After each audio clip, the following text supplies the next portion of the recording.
வணக்கம். உங்கள் நிழலின் குரலில் ஸ்ரீ ராமானுஜரை பற்றி பார்ப்போம்.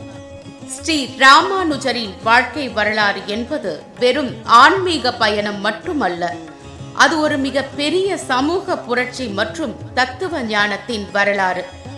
120 ஆண்டுகள் கிபி 1017 முதல் 1137 வாழ்ந்த அவரது வாழ்க்கை வரலாற்றின் முக்கிய கட்டங்களை வரிசையாக பார்ப்போம். அவரின் பிறப்பு தமிழ்நாட்டில் காஞ்சிபுரம் அருகே உள்ள ஸ்ரீபெரும்புதூர் என்னும் கிராமத்தில் அசூரி கேசவ சோமயாஜி காந்திமதி தம்பதியருக்கு மகனாக பிறந்தார். இவருக்கு இளையாழ்வார் என்னும் பெயரிடப்பட்டது. கல்வி காஞ்சிபுரத்தில் வாழ்ந்த யாதவ பிரகாசர் என்ற புகழ்பெற்ற அத்வைத அறிஞரிடம் கல்வி கற்க சேர்ந்தார்.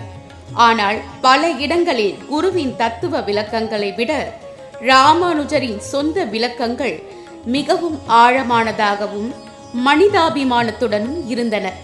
இதனால் குரு சீடர் இடையே கருத்து வேறுபாடுகள் தோன்றின. திருவரங்கத்தின் அழைப்பும் துறவரமும். வைணவ பெரியவரான ஆளவந்தார் ஸ்ரீரங்கத்தை வழிநடத்த ராமானுஜரே தகுதியானவர் என்பதை உணர்ந்து அவரை சந்திக்க விரும்பினார். ஆனால் ராமானுஜர் ஸ்ரீரங்கம் சென்றடைவதற்குள் ஆளவந்தார் இயற்கை எய்தினார். ஆளவந்தாரின் மடித்திருந்த 3 விரல்களை கண்டு அவர் நிறைவேற்ற நினைத்த 3 சபதங்களை பிரம்மசூத்திரத்திற்கு எளிய உரை எழுதுவது, பராசர முனிவர் பெயரை நிலைநாட்டுவது, நம்மாழ்வாரின் தமிழ் மறையை பரப்புவது ராமானுஜர் ஏற்றார்.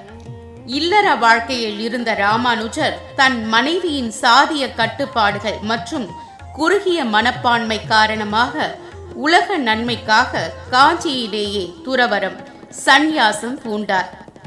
மீண்டும் தொடரும்.